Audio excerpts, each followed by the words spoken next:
Hello friends, तो आज हम जिस प्लांट के बारे में बात करने वाले हैं, मेरा बैकग्राउंड देख के आप समझ ही गए होंगे, एरिका पाम। तो हम जब भी नर्सरी जाते हैं इंडोर प्लांट्स की शॉपिंग के लिए, तो एक प्लांट जो हमें हमेशा अपनी तरफ अट्रैक्ट करता है वो होता है एरिका पाम। और हम चाहते ना चाहते हुए भी एक या दो प्लांट एरिका पाम के घर ले ही आते हैं।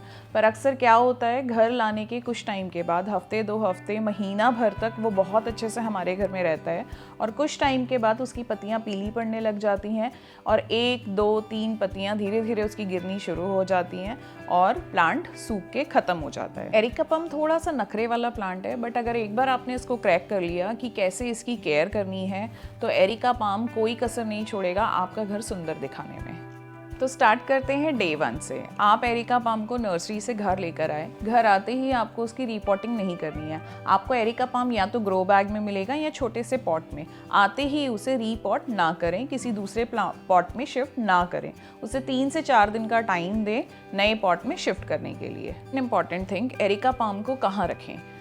As areca palm is a indoor plant, तो या तो हम एरिका पाम को ऐसी जगह रख देते हैं जहाँ एयर फ्लो बिल्कुल भी नहीं होता और सनलाइट नहीं आती। तो एरिका पाम को किसी विंडो के पास या डोर के पास रखें जहाँ पर सनलाइट आती हो। अगर आप एरिका पाम को कम्प्लीटली घर के अंदर रखना चाहते हैं तो हफ्ते में 2 दिन उसे बालकनी में रखें जहाँ उसे मॉर्निंग सनलाइट मिले।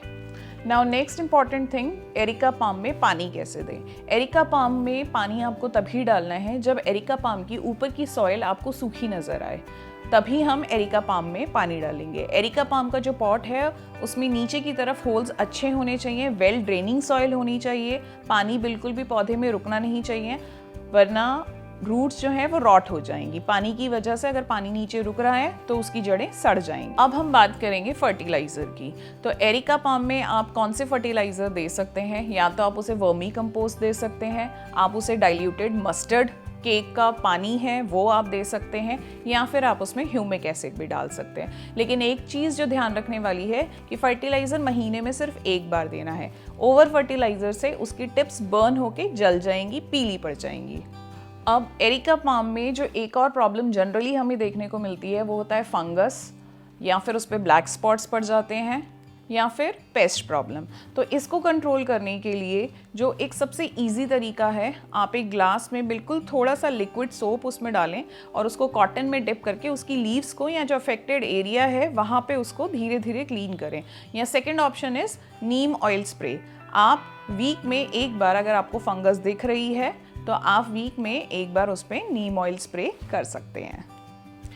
अगर आपके भी एरिका पाम मेरे एरिका पाम्स के जैसे ग्रो हो चुके हैं और आपने भी उन्हें सेरामिक पॉट्स में शिफ्ट कर दिया या शिफ्ट करने की सोच रहे हैं, तो उन्हें धूप दिखाने के लिए हमें अक्सर उन्हें घर में मूव करना पड़ता है, जो कि एक बहुत ही डिफ़िकल्ट टास्क हो जाता है। तो उसका एक ईजी सॉल्यूशन, एक हैक ये है कि सिलेंडर के नीचे लगाने वाली जो ट्रे होती है जिसमें व्हील्स लगे होते हैं, जिससे हम सिलेंडर ईजिली मूव कर लेते हैं, मैंने वो ट्रेज़ ले ली हैं अपने सारिका एरिका पाम के पॉट्स के लिए। अब ये घर में इजीली मूव हो जाते। अगर मैं एरिका पाम केयर टिप्स को शॉर्ट में सम अप करूं तो सिर्फ 4 चीज़ें हैं जिनका हमें ध्यान रखना है। पहला है राइट लाइट, दूसरा लेस वाटर, तीसरा for pest control neem oil spray, and चौथा fertiliser once in a month.